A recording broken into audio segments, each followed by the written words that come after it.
পয়গম্বর আল্লাহর নবী, আপনি আল্লাহর সঙ্গে কথা বলেন, আল্লাহর সঙ্গে কালাম করেন, আমার জন্য একটু ব্যবস্থা করেন, আল্লাহর সঙ্গে দোয়া চান, আল্লাহকে আমার ব্যাপারে একটু জানান, আমার সন্তান কি আল্লাহ দেবেন না?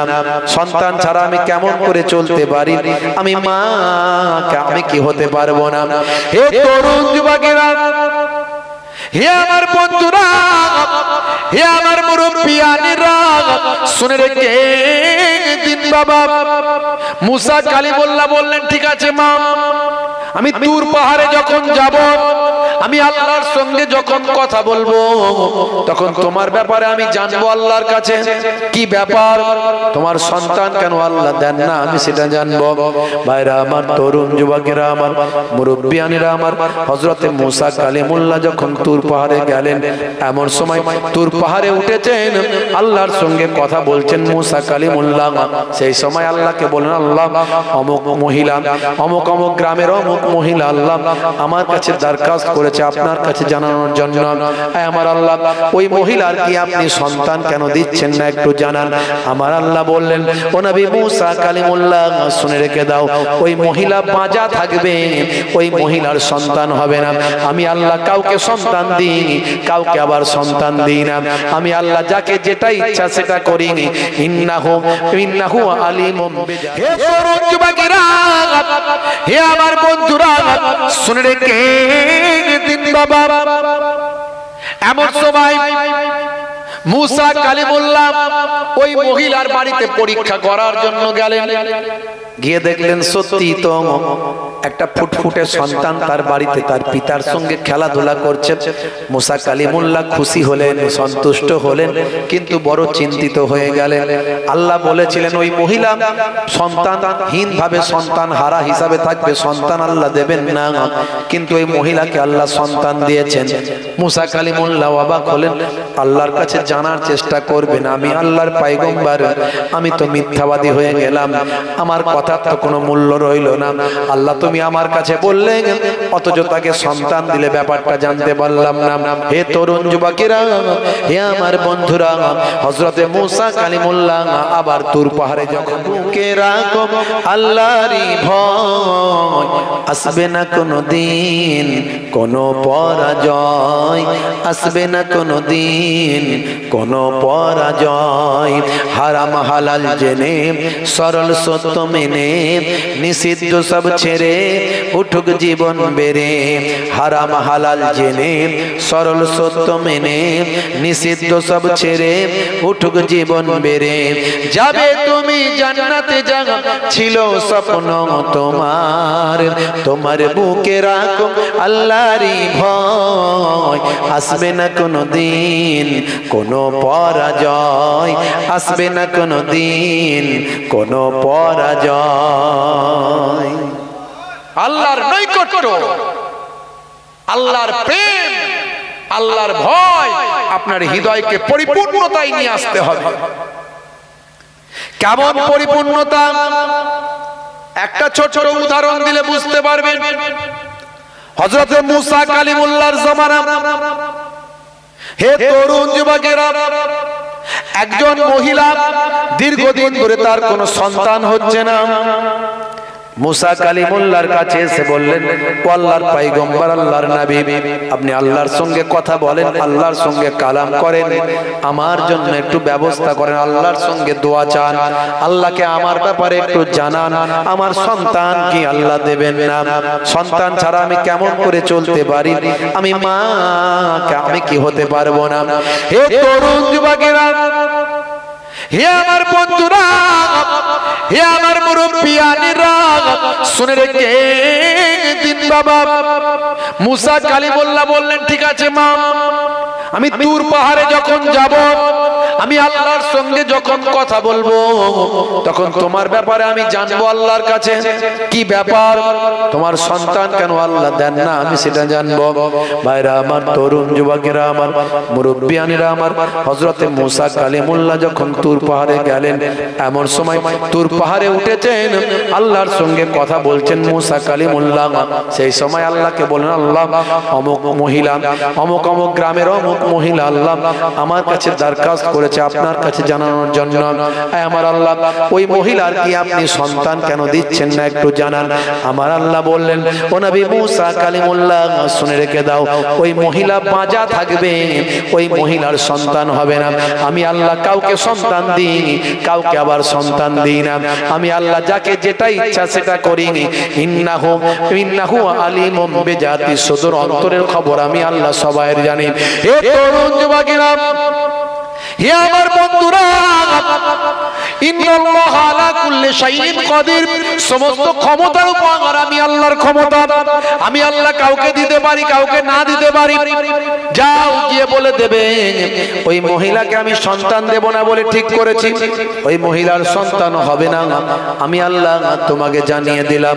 হযরতে মুসা কালিমুল্লাহ ভাইরা আমার, তরুণ যুবকেরা, তুর পাহাড় থেকে নেমে এলেন।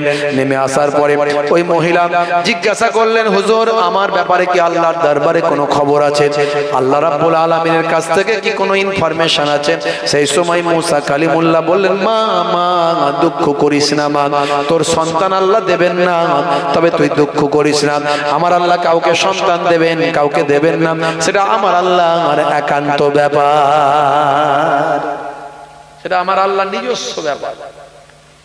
যার সন্তান হয়নি অনেকে তাকে নিন্দা মন্দা করে, আছে না নাই? আচ্ছা, একটা সন্তান দেওয়ার ক্ষমতা কি তার ওই মহিলার না আল্লাহর? দেবে কে?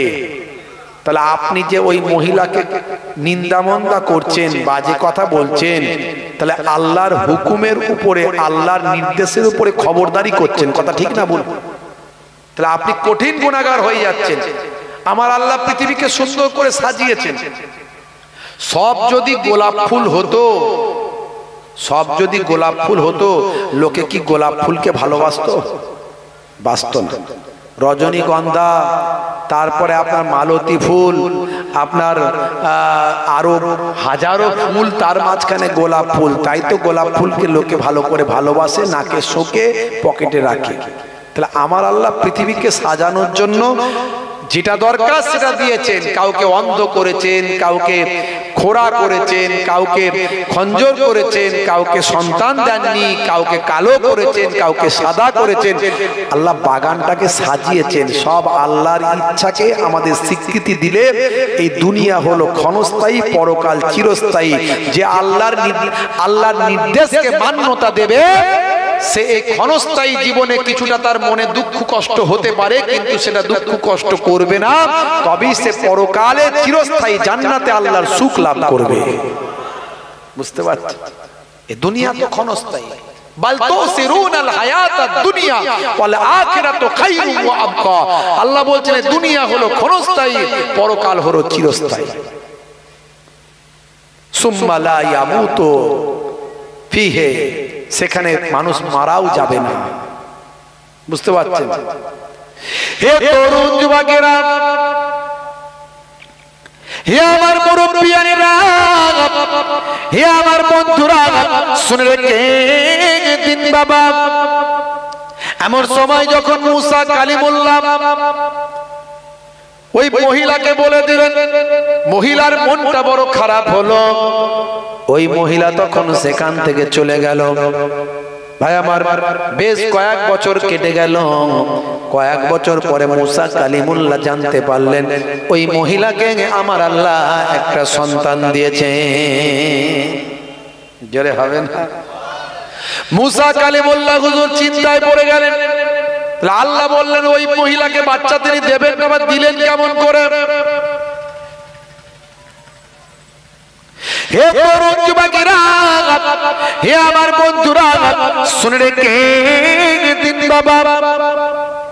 এমন সময় মুসা কালিমুল্লাহ ওই মহিলার বাড়িতে পরীক্ষা করার জন্য গেলেন।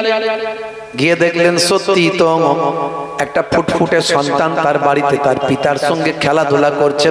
মুসা কালিমুল্লাহ খুশি হলেন, সন্তুষ্ট হলেন, কিন্তু বড় চিন্তিত হয়ে গেলেন। আল্লাহ বলেছিলেন ওই মহিলা সন্তানহীন ভাবে সন্তান হারা হিসাবে থাকবে, সন্তান আল্লাহ দেবেন না, কিন্তু ওই মহিলাকে আল্লাহ সন্তান দিয়েছেন।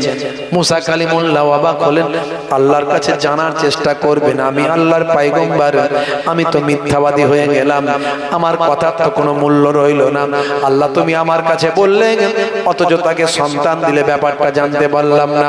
হে তরুণ যুবকেরা, হে আমার বন্ধুরা, হযরতে মুসা কালিমুল্লাহ আবার তুর পাহাড়ে যখন গেলেন, আল্লাহকে বললেন, কথা বলতে বলতে আল্লাহকে বললেন, মাবুদ আল্লাহ তোমার কাছে একটা কথা জানতে চাই। বলে কি কথা? আমার আল্লাহ তুমি বলেছিলেন ওই যে মহিলার কথা আমি কয়েক বছর আগে বলেছিলাম, তাকে কি তুমি সন্তান দেবে না? তুমি বলেছিলেন না, হবে না, তাকে আমি সন্তান দেব না, কিন্তু তুমি তার সন্তান দিয়েছো। হে তরুণ যুবকেরা, হে আমার মুরব্বিয়ানেরা, এমন সময় হযরতে মুসা কালিমুল্লাহকে আল্লাহ বললেন, হে মুসা কালিমুল্লাহ, আমি তার সন্তান কেন দিয়েছি, তুমি যদি এর খবরটা জানতে চাও, এর ভেদটা যদি বের করতে চাও, তাহলে তোমাকে একটা কাজ করতে হবে। বলে কি কাজ? যাও তোমার বানি ইসরাইলের মানুষদের মাঝখানে বলবে, কে আছো আল্লাহর আশিক, কে আছো আল্লাহর ভক্ত, কে আছো আল্লাহর মহাব্বতের বান্দা, যার নিজের শরীরের একটু গোশত এই প্লেটে কেটে দাও, একটু যে আমার আশিক হবে তার শরীরের একটু গোশত কেটে আমার কাছে নিয়ে এসো। তাকে বলো যে তার শরীর থেকে একটু গোশত কেটে আমার কাছে দেয়, যেন একটা প্লেটে করে আমার কাছে নিয়ে এসো, আমি আসল ভেদটা বলবো। আচ্ছা বলুন তো, বানি ইসরাইলের মানুষদের কাছে যখন মুসা নবী বললেন, হ্যাঁ গা তোমরা সব আল্লাহকে ভালোবাসো, সবাই বলে হ্যাঁ, কেউ তো বলবে না না তোমরা আল্লাহর সব আশিক, বলে হ্যাঁ, আল্লাহ ছাড়ার কাছে কে? আর তুমি মুসা নবী, তোমাকে আল্লাহ এত বড় শক্তি দিয়েছে, হাতের লাঠি ছাড়লে বিরাট বড় সাপ হয়ে যায়, হাতটা ঘোরালে বিরাট বড় আলো হয়, এ তো আল্লাহ দেওয়া মুজিজা, তা আমরা তো আল্লাহ মানি। তাহলে শোনো, কে আছো, কে আছো তোমাদের মধ্যে থেকে আল্লাহর নেক বান্দা, আল্লাহর আশিক বান্দা? এই যে আমি প্লেট দিলাম আর ছুরি দিলাম, নিজের শরীর থেকে একটু গোশত কেটে এই প্লেটে দাও। মুসা নবীকে দেখছে আর পেছন দিকে তাকিয়ে পালাচ্ছে, সর্বনাশ করেছে, শরীর থেকে গোশত কেটে দিতে বলছে। ভালোবাসা মানে কি গোশত কেটে দিতে হবে? মুসা নবী যা কি বলে সে পেছন দিকে পালায়, বুঝতে পারছে? এখন এরকম যদি বলা হয় আমরা কারা নবীর জন্য জীবন দিতে পারি, হাত তুললে সবাই বলে আমরা আছি, সবাই আছি। আর যদি সেদিন এমন একটা সময় আসে নবীর জন্য জীবন দিতে হবে, তো পেছন দিকে তাকিয়ে দেখবে কেউ নাই, সব ফাঁকা। কথা ঠিক না ভুল? ওপরের লেভেল ভালো, ভিতরের ইঞ্জিন কালো। আমি এই জন্য বলি রোল নাম্বার ফাঁকা, খাতা ভর্তি লেখা, মাস্টার খাতা দেখবে না। হে তরুণ যুবকেরা, হে আমার বন্ধুরা, হে আমার মুরব্বিয়ানেরা, হে মুসলমান, নবীর ইশক, নবীর মহব্বত সব কিছুর থেকে বেশি ভালোবাসতে হবে। আল্লাহর ইশক, আল্লাহর মহব্বত সব কিছুর থেকে বেশি ভালোবাসতে হবে। আল্লাহ বলছেন, শুনে রেখে দাও, ইয়া আইয়ুহাল্লাযীনা আমানুত্তাকুল্লাহা হাক্কা তুকাতিহি ওয়া লা তামুতুন্না ইল্লা ওয়া আনতুম মুসলিমুন। হে ঈমানদারেরা, তোমরা আমি আল্লাহ তাআলাকে ভয় করো, ভয় করার মতো ভয় করো, আর ততক্ষণ পর্যন্ত মরো না যতক্ষণ না সাচ্চা মুসলমান, সাচ্চা ঈমানদার না হয়ে যাও। সাচ্চা ঈমানদার হতে গেলে আপনাকে আমাকে সব কিছুর থেকে বেশি ভয় করতে হবে কাকে? জোরে বলেন কাকে? সব কিছুর থেকে বেশি ভয় করতে হবে আল্লাহ। আল্লাহর নবী আখিরি জামানার পয়গম্বর বলেন, হে দুনিয়ার মানুষ শুনে রেখে দাও, লা ইউমিনু আহাদুকুম হাত্তা আকুনা আহাব্বা ইলাইহি মিন ওয়ালিদিহি ওয়া ওয়ালাদিহি ওয়ান নাসি আজমাইন। ততক্ষণ পর্যন্ত তোমরা মুমিন হতে পারবে না যতক্ষণ না সবচেয়ে বেশি তোমাদের বাপ মা সন্তান সন্ততি কাজ কারবার মাল মাতা সবের থেকে বেশি আমি রাসূলকে বেশি না ভালো না বাসতে পারো। সবচেয়ে বেশি আমি রাসূলকে ভালোবাসতে হবে। সবচেয়ে বেশি ভালো না বাসলে আমরা প্রকৃত হে দুনিয়ার মানুষ শুনে রেখে দাও, হে আমার উম্মত উম্মতিরা, যতক্ষণ না তোমরা সব কিছুর থেকে আমি রাসূলকে বেশি না ভালোবাসো ততক্ষণ পর্যন্ত তোমরা প্রকৃত মুমিন হতে পারলে না। প্রকৃত মুমিন হতে গেলে সবচেয়ে বেশি রাসূলকে ভালোবাসতে হবে। শুধু মুখে বললে হবে না রাসূলের জন্য সব পারি, রাসূলের জন্য সবকিছু করে দেখাতে হবে। সেই নবী, সেই রাসূল। হে তরুণ যুবকেরা, মুসলমানের ছেলে শাহরুখ খানের ভক্ত, সলমান খানের ভক্ত, মুসলমানের ছেলে নায়ক গায়কের ভক্ত। হে তরুণ যুবকেরা, তাদের মতো চুলের ছাট, তাদের মতো হাঁটা, তাদের মতো পোশাক, নাম রেখেছে ডায়মন্ড, হাতে ধরেছে স্মার্টফোন, কানে লাগিয়েছে হেডফোন, গান শুনছে পাগল মন। ফারিস্তা বলবে শোন, কবরে গেলে বুঝবি তখন। মুসলমানের ছেলে 1 2 3 4 টাকার জন্য হব চোর, 5 6 7 8 টাকা পেলে সবাই সাইড, 9 10 টাকাই প্রেম মাটি, টাকা টাকা মাটি। বলে ভাই টাকা দে নাই মা দেখা দে। হে তরুণ যুবকেরা, হে আমার বন্ধুরা, শুনে রেখে দিন বাবা, জেনে রেখে দিন বাবা। মাঝে মাঝে মানুষকে বোঝানোর জন্য তাই এই বক্তব্যগুলো আমি দিয়ে একটুখানি। ভাইরা আমার, তরুণ যুবকেরা আমার, মুরব্বিয়ানেরা আমার, কষ্ট হচ্ছে আপনাদের? একটু হ্যাঁ দেন, কষ্ট হচ্ছে? হ্যাঁ ভাইরা আমার, তরুণ যুবকেরা আমার, মুরব্বিয়ানেরা আমার, শুনে রেখে দিন বাবা, জেনে রেখে দেন। হে মুসলমান, আপনাকে আমাকে পরিপূর্ণ ঈমানদার হতে হবে। এই জন্য আমি বলি পৃথিবীটা ডাকানা, সবাই তাতে মজেছে, যে যেভাবে যাকে খুশি মুরগি দেখো করেছে। একে অপরকে বোকা বানানোর জন্য অস্থির। দোকানদার খদ্দেরকে বোকা বানায়, খদ্দেরও মাঝে মাঝে ছেঁড়ার টাকা, জাল টাকা লুকিয়ে ভাঁজ করে মুড়ে দিয়ে বোকা বানিয়ে দেয়। আচ্ছা না, নাই যে যাকে পারে মোটামুটি। আমাদেরকেও মাঝে মাঝে হুজুরদেরকে দেখবেন জলসা থেকে যখন যাব, 10 টাকা 20 টাকার এত বড় মোটা নোট, বাবা ঠিকঠাক দিয়েছে তো? হ্যাঁ, বলে হুজুর চিন্তা করবেন না, যা কথা ছিল তাই। গিয়ে দেখা গেল মাল হাফ করে দিয়েছে। তাহলে বোকা বানায় কি বানায় না? পৃথিবীটা ডাকানা, সবাই তাতে মজেছে, যে যেভাবে যাকে খুশি মুরগি দেখো করেছে। উপর থেকে নিচে অবধি, উপর থেকে নিচে অবধি চোরে সবই ভরেছে। ওরা গাছের খেয়েছে, ওরা নিচের খেয়েছে, ওরা গাছের খেয়েছে, ওরা নিচের খেয়েছে। একটু কবি, ভাঙাচোরা কবি আর কি, মাঝে মাঝে একটু 2-4 লাইন লিখি। কতক নেতা দেখবে আবার বক্তৃতা দেয় মাইকে, মিষ্টি মিষ্টি কথাতে তার প্রাণটা তোমার জুড়াবে। কাটমানি আর তোলাবাজি, কাটমানি আর তোলাবাজি সবই তারা তুলেছে। ওরা গাছের খেয়েছে, ওরা নিচের খেয়েছে, ওরা গাছের খেয়েছে, ওরা নিচের খেয়েছে। রক্ষক আজ ভক্ষক সেজে মানুষ লুটেছে, পুলিশ কিংবা ডাক্তার যে হোক কমিশন খেয়েছে।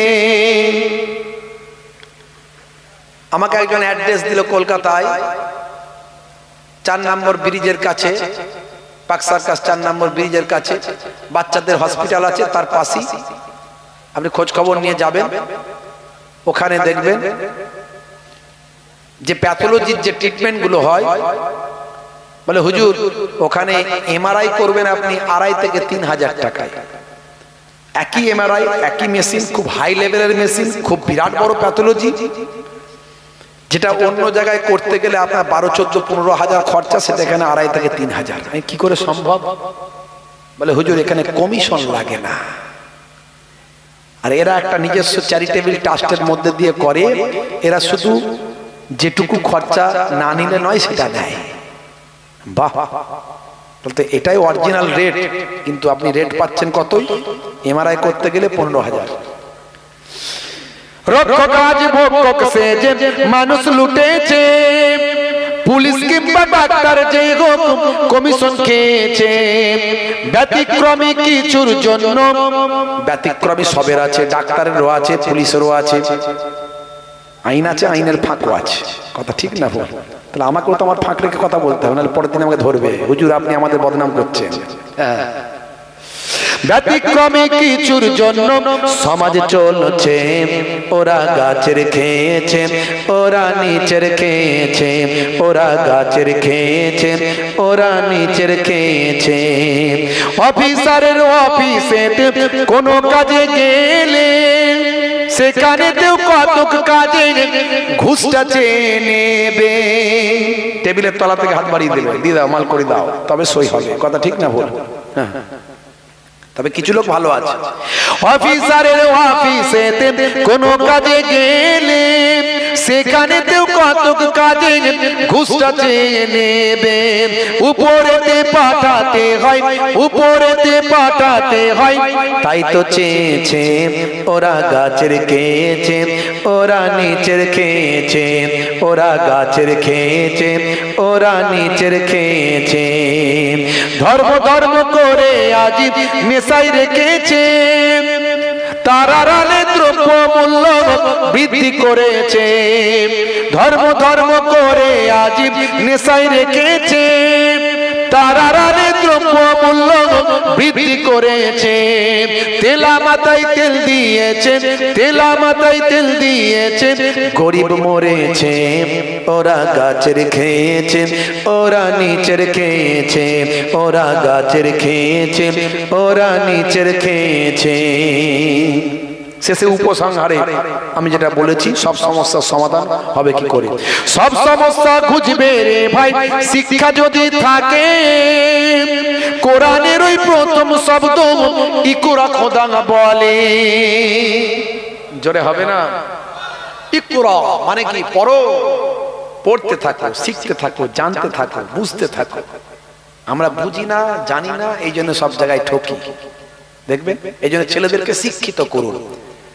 আপনার ইনকামের 70% সন্তানের জন্য ব্যয় করুন, 30% দিয়ে সংসার চালান।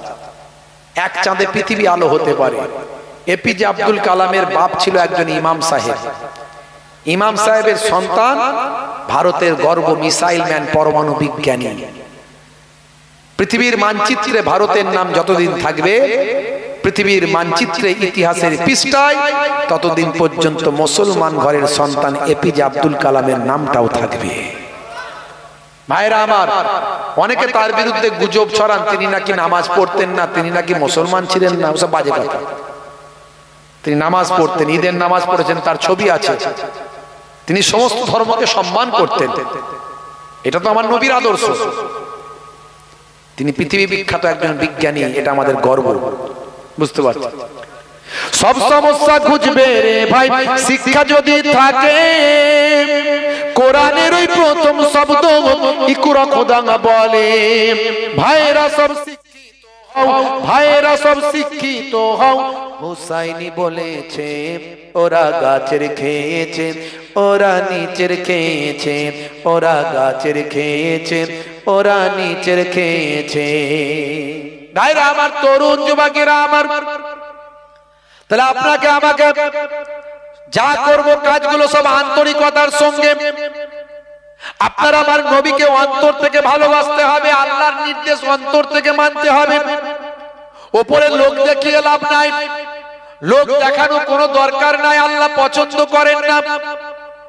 হাইব্রিড তসবিহ নিয়ে ঘুরে বেড়াচ্ছেন, লোকে বলবে বড় তসবিহওয়ালা। না না, আপনি যতটুকু ইবাদত করেন আল্লাহর নৈকট্য হাসিলের জন্য করেন, ওটা কাল কিয়ামতের দিনে আপনার আমার নাজাতের জারিয়া হবে। হে তরুণ যুবকেরা, হে আমার বন্ধুরা, হে আমার মুরব্বিয়ানিরা, শুনে রেখে দিন বাবা। এমন সময় দেখতে পাওয়া যায় হযরতে মুসা কালিমুল্লাহ যখন বনি ইসরাইলের মানুষদেরকে বললেন তোমরা তো আল্লাহকে ভালোবাসো, বলে হ্যাঁ, তাহলে শোনো কেমন আছো আল্লাহর আশিক। আমার আল্লাহ বলেছেন কেউ যদি এমন আল্লাহর আমি আল্লাহর আশিক থাকে সে যেন তার শরীরের একটু গোশত কেটে নিয়ে আমার এই ট্রেতে দিয়ে দেয়। এই নাও ছুরি আর এই নাও প্লেট। এ কথা শোনার সঙ্গে সঙ্গে বনি ইসরাইলের মানুষগুলো মুসা নবীকে যখনই দেখে তখনই লুকিয়ে পড়ে। কেউ আর মহব্বত দেখাচ্ছে না, সব মহব্বত শেষ। আল্লাহ পরীক্ষা করছেন কেমন মহব্বত করছে। আমার আল্লাহ কোরআন মাজিদের ভিতরে বলেছেন, হে দুনিয়ার মানুষ শোনো, ইয়া আইয়ুহাল্লাযীনা আমানু লা তুলহিকুম আমওয়ালুকুম ওয়ালা আওলাদুকুম আন যিকরিল্লাহ ওয়া মান ইয়াফআল যালিকা ফাউলাইকা হুমুল খাসিরুন। হে দুনিয়ার মানুষ শুনে রেখে দাও, না ভুলা দে মাল तुम्हारा और औलाद तुम्हारे अल्लाह की इबादत से। তোমরা যদি তোমাদের মাল সম্পদ তোমাদের সন্তান সন্ততি পেয়ে যদি তোমরা আল্লাহর ইবাদতটা ভুলে যাও, আল্লাহর নির্দেশনা যদি ভুলে যাও, আমি আল্লাহ বলি তোমরা ক্ষতিগ্রস্ত হবে। দেখুন চারিদিকে তাকিয়ে, সারা পৃথিবীতে তাকিয়ে দেখুন, সৌদি আরবের মতো জায়গা, ভাই আমার আরবের মতো দেশ যেখানে নবীর দেশ, কাবা ঘর যেখানে, নবীর রওজা যেখানে, সেই জায়গায় আজ 2 সপ্তাহ আগে মারাত্মক বন্যা আল্লাহ দিয়েছেন। এত বন্যা দিয়েছেন মদিনা শরীফ মক্কা শরীফ ডুবে গিয়েছে। ভাই আমার গাড়িগুলো বাসগুলো পানিতে ভেসে ভেসে পাতার মতো গিয়ে এক কাছে জড়ো হয়ে গিয়েছে। এ তরুণ যুবকেরা অনেকে ট্রোল করার জন্য, ইসলামের বিরুদ্ধে কটূক্তি করার জন্য, অ্যান্টি ইসলামের কিছু মানুষ আছে, তারা বলছেন পবিত্র নগরীর কি অবস্থা। আমি বলি ওসব বাজে কথা বলবেন না। আপনি জানেন না এসব কেন হচ্ছে, আপনার এই ব্যাপারে জ্ঞান নাই। আপনি দেখুন তো আমেরিকার জমিনে কি হচ্ছে। ক্যালিফোর্নিয়া, আমেরিকার ক্যালিফোর্নিয়া, সেখানে লস অ্যাঞ্জেলেস, সেই এলাকাকে আমার আল্লাহ একেবারে গাজার মতো করেছেন, একেবারে ধ্বংসস্তূপে পরিণত করে দিয়েছেন। সেই জায়গাকে আমার আল্লাহ ধ্বংসাত্মক মরুভূমিতে পরিণত করে দিয়েছেন, যেখানে বিনোদন জগতের বিনোদন শহর, বিনোদনের শহর, বিনোদন নগরী বলা হয়, যেখানে মিলিনিয়াররা থাকে, বিলিয়নিয়ার না থাকে, বা আমার কোটি কোটি টাকার সম্পত্তির মালিক যারা, তারা সেই জায়গায় থাকে। সেই জায়গাকে আমার আল্লাহ ধ্বংসেতে পরিপূর্ণ করে দিয়েছেন। হে তরুণ যুবকেরা, মাত্র কয়েক সপ্তাহ আগে নেপালে আল্লাহ এমন ভূমিকম্প দিলেন, হাজার হাজার মানুষ মারা গেল। ভাইরা আমার, তরুণ যুবকেরা আমার, এই কুম্ভ মেলায় আগুন লেগে গেছে। আপনারা দেখেছেন কুম্ভ মেলায় আগুন লেগেছে। আসলে এই জিনিসগুলো নিয়ে কখনো ধর্মের সুশ্রী দেওয়ার দরকার নাই। তবে এটুকু আপনাদের মাঝখানে আমি বলতে পারি, ইসলামে বলা হয়েছে, হাদিসে বলা হয়েছে, মানুষ যখন আল্লাহর পথ থেকে সরে যায়, যখন নাফরমানি করে, আমার আল্লাহ তখন তাদের উপর গজব নাজিল করে।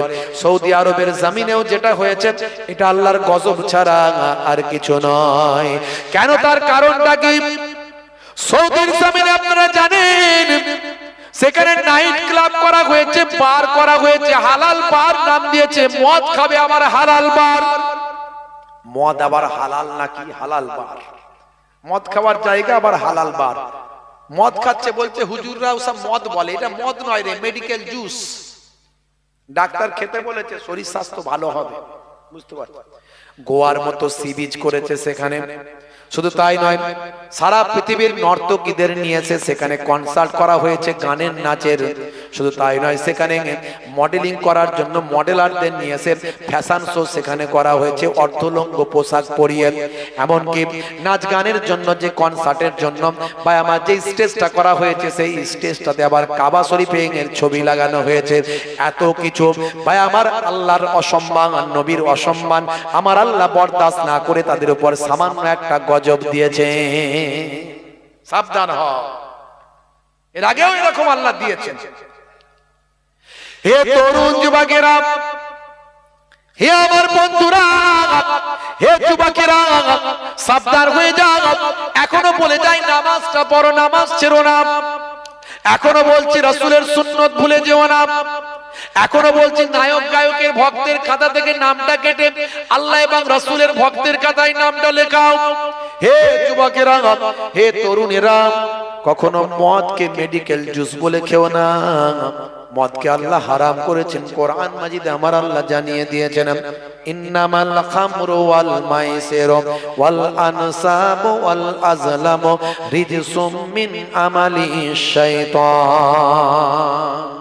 হে তরুণ যুবকেরা, হে আমার বন্ধুরা, হে আমার মুরব্বিয়ানেরা, শুনে রেখে দিন বাবা, আল্লাহ তাআলা নেশা করতে বারণ করেছেন।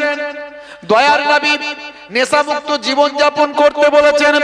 হে যুবকেরা, তিরঙ্গা, গুটকা, বিড়ি, সিগারেট, খৈনি, তারি, মদ এগুলো খেও না বাবা, নেশা মুক্ত জীবন যাপন করো। আল্লাহর নবী বলছেন কুল্লু মুসকিরিন হারাম, প্রত্যেক নেশা হলো হারাম। নেশা মুক্ত জীবন যাপন করবে। আজকের স্বাস্থ্য বিশেষজ্ঞরা বলেন নেশা মুক্ত জীবন যাপন করলে তার আয়ু বেড়ে যায়। এখন আয়ু বেড়ে যায় তাদের মতে, আমরা আয়ু বেড়ে যায় বলে নেশামুক্ত জীবন যাপন করবো তা নয়। আমরা নেশামুক্ত জীবন যাপন করবো, আল্লাহ নিষেধ করেছেন, নবী নিষেধ করেছেন, অটোমেটিক আমাদের আয়ু বাড়বে। কারণ ইসলামে যা কিছু বলা হয়েছে সবই বিজ্ঞান সম্মত, বাস্তব সম্মত। জোরে বলুন সুবহানাল্লাহ। ইসলামে যা কিছু বলা হয়েছে সবের মধ্যে বিজ্ঞান আছে, সায়েন্স আছে। ভাইরা আমার, তরুণ যুবকেরা আমার, হে আমার মুরব্বিয়ানেরা, হে যুবকেরা, শুনে রেখে দিন বাবা। আর একটা উদাহরণ আপনাদের মাঝখানে দিই। জম্মু কাশ্মীর হাইকোর্ট কয়েকদিন আগে এই বক্তব্যটা আমি দিয়েছি অনেকের কাছে, ইন্টারনেটেও হয়তো পেতে পারেন। হে তরুণ যুবকেরা, হে আমার মুরব্বিয়ানেরা, জম্মু কাশ্মীর হাইকোর্টে মাত্র কয়েক সপ্তাহ আগে একটা বিচার হয়েছে। এই বিচারে কি বলা হয়েছে শুনুন। এই বিচারে বলা হয়েছে বাবা, হে তরুণ যুবকেরা, হে আমার মুরব্বিয়ানেরা, শুনে রেখে দিন বাবা, জেনে রেখে দিন। জম্মু কাশ্মীর হাইকোর্টের বিচারপতির নাম হলো বিনোদ চ্যাটার্জি কৌর। তিনি একটা বিচার রায় দিয়েছেন। রায়টা কোরআন থেকে দিয়েছেন, কোরআন মাজিদ থেকে রায়টা দিয়েছেন। আপনি অবাক হয়ে যাবেন, এটা কি করে সম্ভব? একজন অমুসলিম হিন্দু বিচারপতি কোরআন মাজিদ থেকে রায় দিলেন বলে? হ্যাঁ, নাম হলো বিনোদ চ্যাটার্জি কৌর। রায়টা কি ছিল? রায়টা ছিল একজন ব্যক্তির এগেনস্টে। সেই ব্যক্তিটার নাম হলো আব্দুল গফফার। ভাইরা আমার, 43 বছর আগের একটা পুরানো রায়। 43 বছর আগে ওই আব্দুল গফফার তিনি তার বোনের অধিকার সম্পত্তি থেকে বঞ্চিত করেছেন। বর্তমানে ওই আব্দুল গফফার একজন হাজী সাহেব, একজন নামাজি, একজন দাড়িওয়ালা। বিচারপতি কৌর বলছেন, হে আব্দুল গফফার, আপনাকে দেখে তো বুঝতে পারছি একজন ধার্মিক ব্যক্তি, আপনি একজন নামাজি নিশ্চয়, আবার হাজী সাহেব শুনছি। সব ব্যাপারে ধর্ম মানলেন, আর বোনের অধিকার সম্পত্তিটা দেওয়ার ব্যাপারে ধর্ম কোথায় গেল? কে বলছে? একজন অমুসলিম হিন্দু বিচারপতি। চিন্তা করুন, ভাবুন একবার। আমরা এখানে যারা আছি, আমরা আমাদের বোনের মেয়ের হক ঠিকঠাক ভাবে সব বুঝিয়ে দিই। কথা ঠিক না বল? বলি তো নাকি? এখানে এরকম বোনের হক ফাঁকি দেওয়ার লোক কেউ নাই। এখানে বোনকে বলে, বুঝতে পারছেন, 80 লাখ টাকা, 50 লাখ টাকা, 1 কোটি টাকার সম্পদ বোনকে 1 লাখ টাকা দিয়ে বলে, এটা তোর ছেলে মেয়েদের জন্য কিছু করবি, আর তোর সম্পদ মানেই তো আমার সম্পদ, আর আমার মানেই তো তোর। হ্যাঁ, তুই তো এলে আমার ঘরেতেই থাকবি, এখানেই খাবি, যে কদিন ইচ্ছা থাকবি। এইভাবে বোনকে বোকা বানিয়ে সম্পত্তি সই করার লোক আমাদের এখানে নাই। আপনাদের এখানে কেউ নাই, আমাদের ওখানে কেউ নাই, সব ভালো মানুষ। বুঝতে পারছেন? সব ব্যাপারে ধর্ম, আর এখানে কোথায় গেল? বোনের সম্পত্তি ফাঁকি মেরেছো, আল্লাহর কাছে জবাব আছে না নাই? বিচারটা করছে একজন অমুসলিম হিন্দু বিচারপতি, নাম হলো বিনোদ চ্যাটার্জি কৌর। তিনি বলছেন, হে আব্দুর রহমান, হে আব্দুল গফফার, আপনি একজন হাজী সাহেব, আপনি একজন নামাজি দাড়িওয়ালা জুব্বাওয়ালা মানুষ। 43 বছর আগে আপনার বোনের অধিকার আপনি ফাঁকি দিয়েছেন। আপনি কি জানেন আপনার এই বিচারটা করার জন্য আমি কোরআন মাজিদ পড়েছি? জোরে হবে না, জোরে হবে না। আপনার এই বিচারটা করার জন্য আমি কোরআন মাজিদ স্টাডি করেছি। আপনি একজন ধার্মিক মানুষ হলেন, কিন্তু কোরআন আপনি কি পড়লেন না, জানলেন না। কোরআনের সূরা নিসা কি আপনি পড়েছেন? শুনুন তাহলে আমি আপনাকে বলি। সেই সময় বিচারপতি কৌর বললেন, হে আব্দুল গফফার শুনুন, কোরআন মাজিদের সূরা নিসায় আপনি যাবেন। সূরা নিসার 11 নম্বর আয়াতে আল্লাহ কি বলছেন? আমার আল্লাহ বলছেন, ইউসিকুমুল্লাহু ফি আওলাদিকুম ফি আওলাদিকুম লিযাকারি মিসলু হাযিল উনসাইন। হে তরুণ যুবকেরা, আমার আল্লাহ বলছেন, হে আব্দুল গফফার শুনুন, পুত্র দুইজন কন্যা যেটা পাবে পুত্র সেটা পাবে, অর্থাৎ পুত্র পাবে দুই কন্যার সমান, দুই কন্যার সমান পুত্র সম্পত্তি পাবে। মানে একজন পুত্র যেটা পাবে কন্যা তার অর্ধেক পাবে। তাহলে আপনি আপনার বোনের অধিকার কেন দেননি?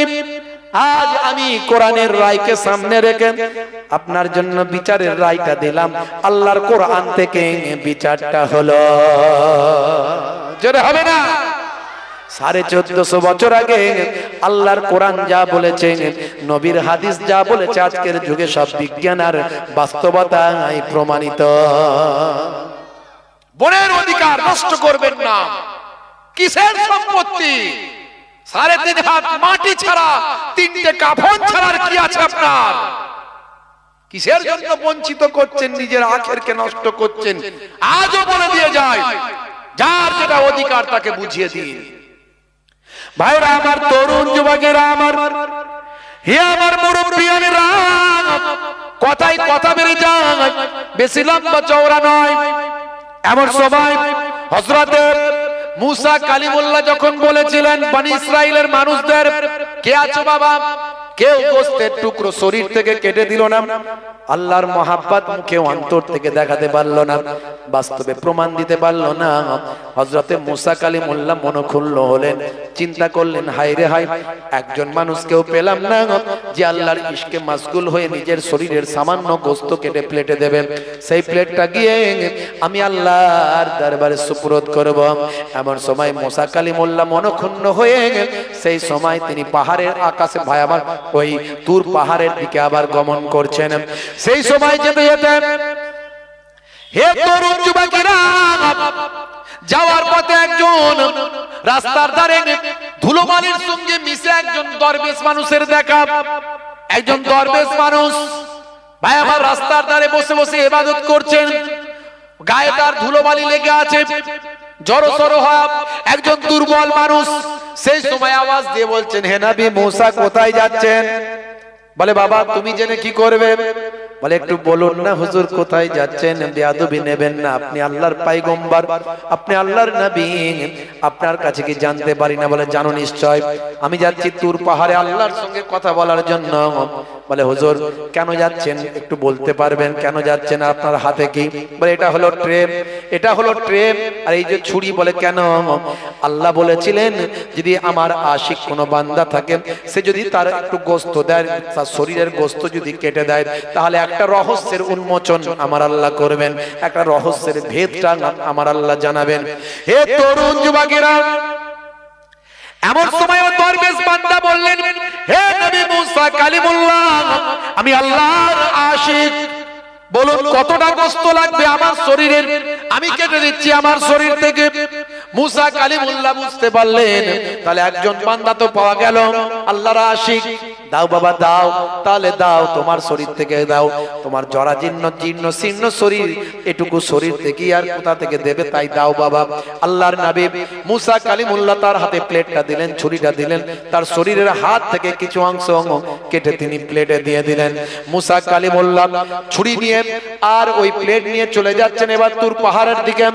আবার ওই দরবেশ বান্দা ডাকলেন, ও নবী মুসা শুনুন, যাবেন না যাবেন না, আবার আসুন। আবার তিনি ফিরে এলেন, বললেন নবী মুসা শুনে রেখে দেন, ও নবী মুসা কালিমুল্লাহ, আমার আল্লাহ শরীরের গোশত দিতে বলেছেন, কিন্তু কোন জায়গার গোশত দিতে বলেছেন এটা তো আমার আল্লাহ বলেননি। তবে শরীরের সবচেয়ে ভালো জায়গা হলো হাট, ভালো জায়গা হলো কাল্ব, এই কাল্বের জায়গা হাটের জায়গা থেকে আমি একটু গোশত কেটে দিই।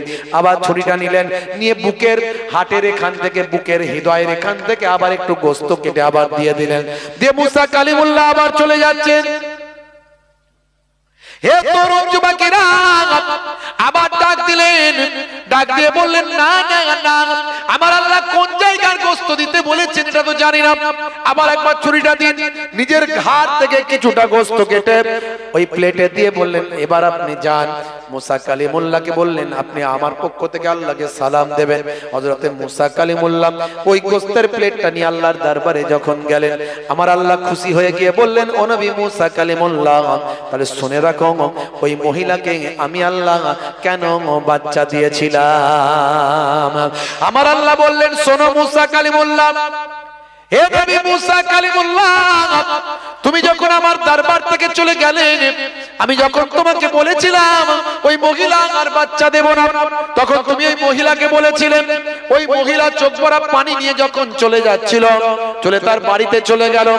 আর এদিকে এই যে দরবেশ যে আমার জন্য নিজের গোশতের টুকরো কেটে দিয়েছে, তিন জায়গা থেকে গোশতের টুকরো কেটেছে, ওই দরবেশ ঘুরতে ঘুরতে মহিলার বাড়িতে গেল, একটু পানির পিপাসা লেগেছিল।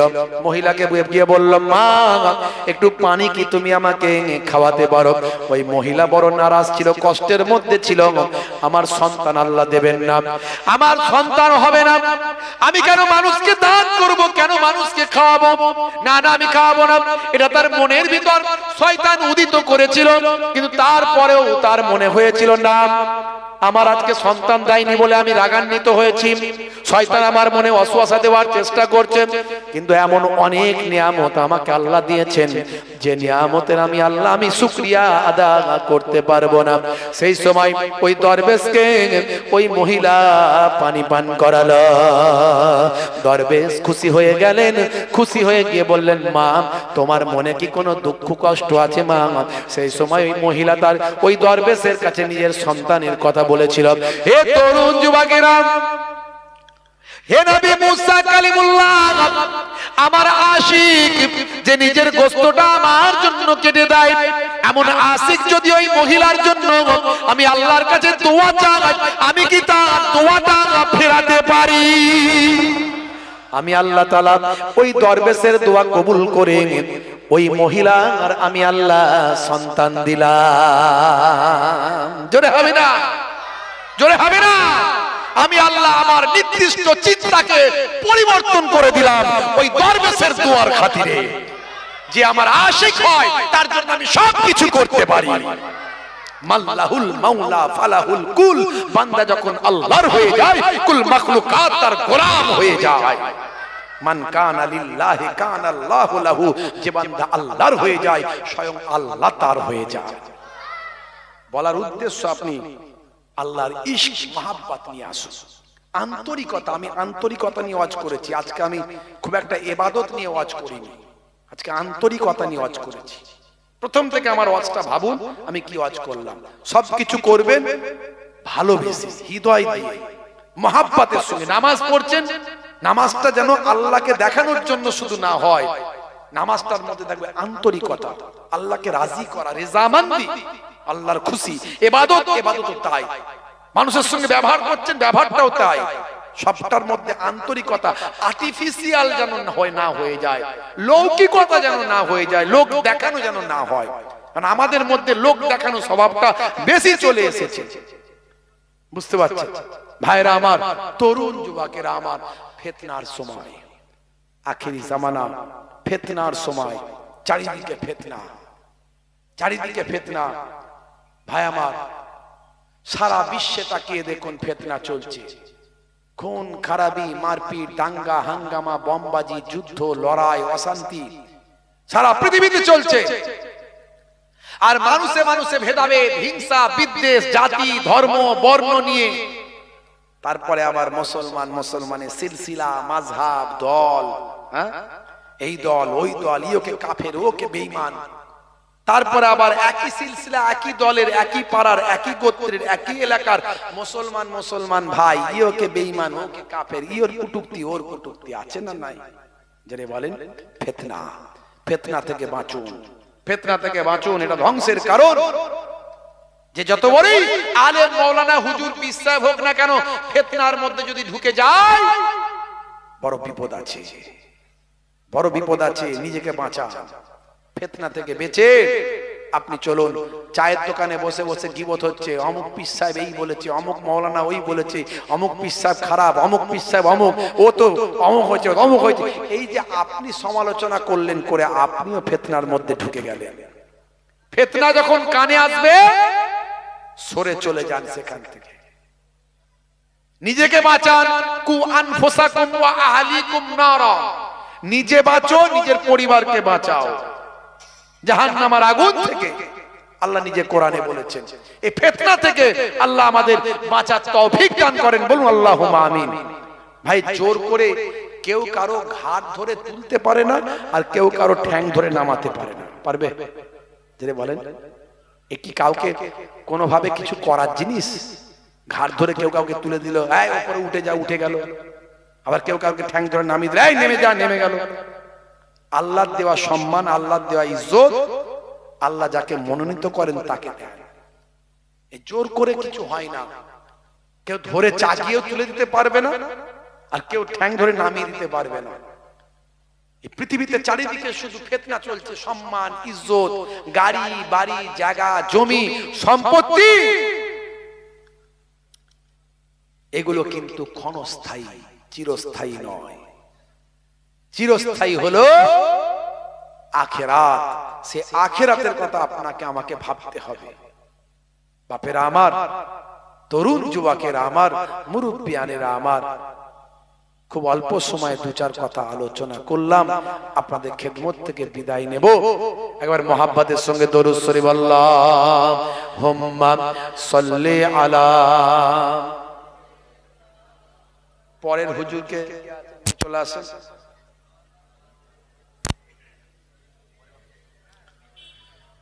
মানুষ বানালে প্রভু, দিলে মান সম্মান, হাসরের ময়দানে করোনা গো অপমান। প্রভু হাসরের ময়দানে করোনা গো অপমান। বসেন, উঠছেন কেন? বসেন বসেন বসেন, উঠে পড়ছেন কেন? জলসা শেষ হয়ে গেল নাকি? কি বিপদ বলেন দেখি। মানুষ বানালে প্রভু, দিলে মান সম্মান, হাসরের ময়দানে করোনা গো অপমান। প্রভু হাসরের ময়দানে করোনা গো অপমান। পাপগুলো ঢেকে রেখো, ভালোবেসে কাছে রেখো। পাপগুলো ঢেকে রেখো, ভালোবেসে কাছে রেখো। কণ্ঠে জাগিয়ে দিও রাসূলের গান, হাসরের ময়দানে করোনা গো অপমান।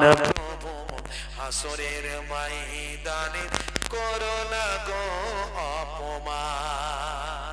জোরে হবে না? জোরে হবে না?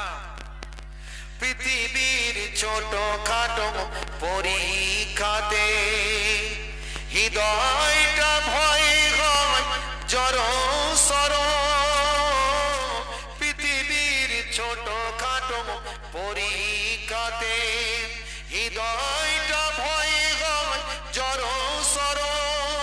সফলতা পেতে তবু খাটি দিন রাত, সফলতা পেতে তবু খাটি দিন রাত। ইমানের ঘর বাড়ি নর বড়, ভয়াবহ কিয়ামতের পরীক্ষা নিও না তুমি। ভয়াবহ কিয়ামতের পরীক্ষা নিও না তুমি।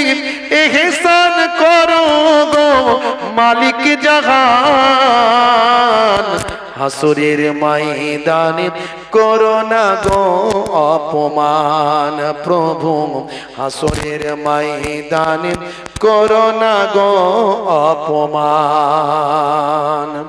উঠাউটি করবেন না বাপ। পরবর্তী হুজুর চলে এসেছেন আমার ভাই মাশাআল্লাহ জনাব হযরত মোহতারাম